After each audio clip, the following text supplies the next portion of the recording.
Milí priatelia, začíname s cvičením na lopte. Chceme vám priblížiť bežné, najčastejšie, najúčinnejšie používané cviky, ktoré sme si rozdelili do rôznych poloh.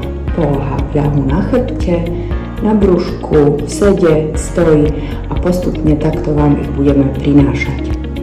Začíname v ľahu na chrbte, vyložíme na loptu, uvoľníme telo, dáme si ruky na brúško a prehlbíme nádych do brúška. Oprieme sa do rúk a výdych. Voľne dýchame, snažíme sa to skôr prehlbiť a výdych. Ešte.